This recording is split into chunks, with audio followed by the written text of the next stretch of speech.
the average time that people can consider present was about 12 seconds.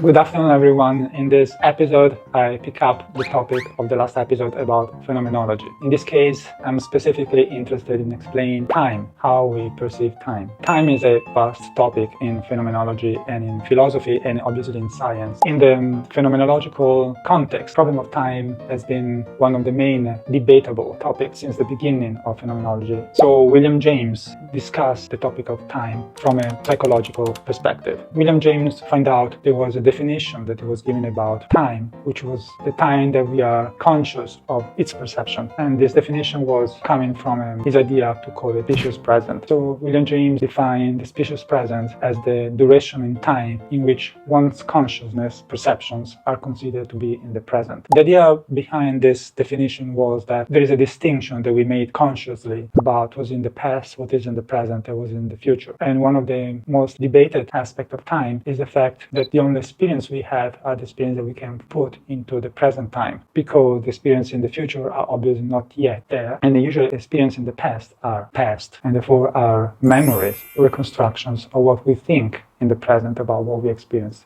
in the past. Because of this, the idea of understanding how we can decide what is in the present, how much time is the present time, was an important aspect of research in phenomenology. At the point of time in the early 20th century, throughout a number of experiments and research, William James and other collaborators find out that the average time that people can consider present was about 12 seconds. To say that in this 12 seconds, a number of things passed that we all can still consider in the present because we are able to reconstruct from the very moment event start to the very end. So one typical example provided by William James was the falling of a ball. If a ball suddenly falls from my hand and touch ground and bounce out of the ground, this aspect of this time passed from the moment this action started and its action ended is considered the time of the specious present. Whatever is at the fringe of the action just finished and the action not yet to come is considered or in the past or in the future. A lot of debates has been done after William James about different ways in which we perceive time, and today many advancements in the research have been done, not to mention that now with quantum physics, which also deny the possibility of distinction between time and space. But let's go back to William James' specious present. So in simple words, what it means.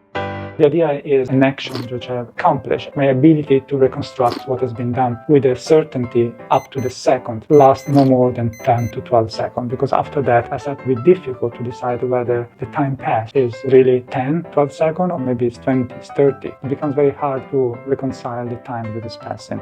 The more the time passes, the more the time we perceive becomes somehow metaphorical. We have reconstruction of lapses of time, but we are not able to continuously record, let's say as a recorder, as the camera in front of me, record the time that is passed. And we are not able to make sure that every individual actions happening in that amount of time are actually happening in the correct order. One example that William James was taking is about sound. And when we listen to a piece of music, if the melody is very short, we are able to recognize and to put in place every single event of the melody in the right positions. But if the melody becomes too long, we are not able anymore to reconstruct of the melody specifically, because this is not possible. It becomes a memory work rather than a perception in the present. And as a memory, always reconstruct things which happened in the past, which are not exactly the same as they was, but what we remember of these things and we think are the most relevant aspect to it. A very simple example could be, if in the morning I wake up and I do a number of things and I get to the end of my day, and after this I try to remember what I've done since the morning, I may forget a few steps of what is happening during the day because I don't consider them important.